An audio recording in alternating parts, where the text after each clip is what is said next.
as a dozen roses.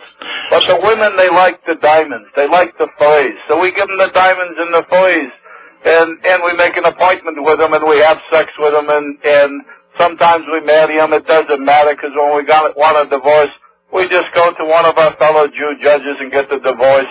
We have a Jew lawyer. She's going to hire a Jew lawyer. Yeah, she's not going to make any shekels, but she can try. Let me ask you this. This is very interesting.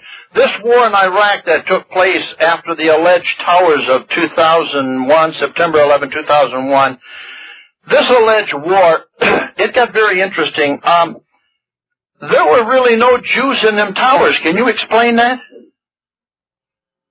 Well, spiritually, there were a lot of Jews in the towers. A lot of Jews died in those towers, spiritually. Oh, I see. Well, there's 3,000 Jews were not at work that day in those towers. That just gave a lot of people have the impression that the Jewish population out there in New York, was aware that something was going to happen, and they didn't show up for work that day.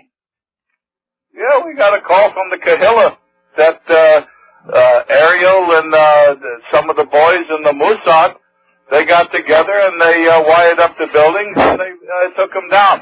It was going to be a hard thing to take them down anyway, because we wanted to build some new structures, and the buildings were getting old, and it was time to bring them down. This way, we make some shekels by destroying the building.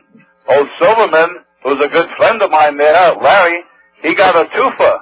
He got a 2-for-1 there, and he doubled the insurance magically just 3 months before it happened, and then he got a 2-for hit on it, so he made like 4 times his money.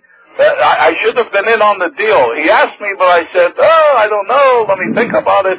It took a little too long for me to think about it, and he pulled the plug. He pulled it, as they say, and so the buildings come down. But at least I got in on the market, and I was short American Airlines, I was short United Airlines, I was short Lloyd's of London Insurance Company because they took a big hit. Allianz Insurance Company, I was short them. So I made a few shekels. Well, let me ask you this. There's a lot of speculation here. I know that the Jews are thieves and liars of any moral society. Now, I want to thank you for coming on tonight and talking to me, because I also know that there's no conscience among Jewry.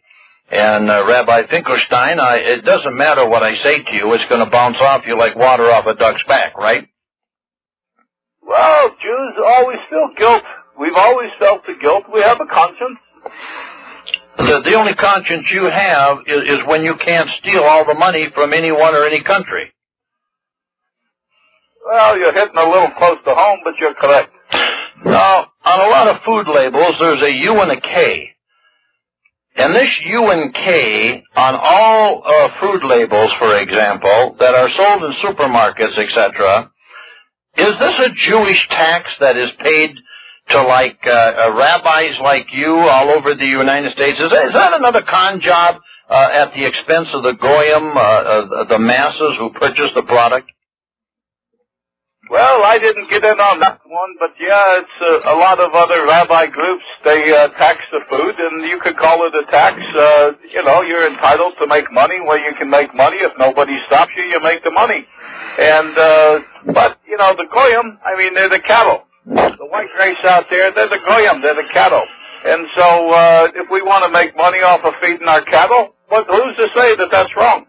Well, let me ask you, what's the greatest fear of the people that you have in your syndicate synagogue, Rabbi Finkelstein? What is the greatest fear that the Jews in mass are facing on the East Coast?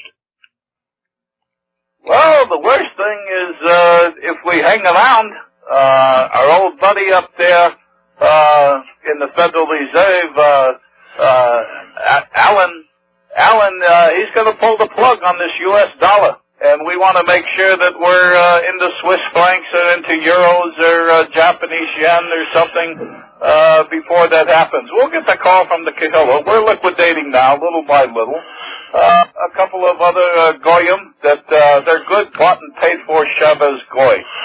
The Bill Gates fella from the computer place, and the Warren Buffett. both of them, they got out of U.S. dollars about a year ago or so.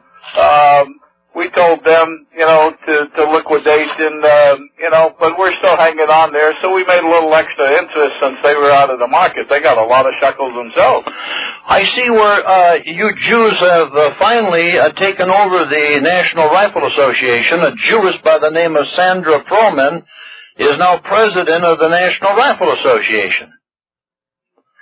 Well, yeah, but we took over the NRA a long time ago.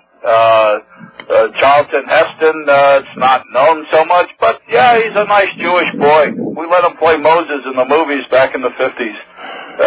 We took the NRA over long ago. All the organizations out there, the Jew controls it. Everybody knows that. I've read in your Talmud where it says that if you're to have any opposition, you will control that.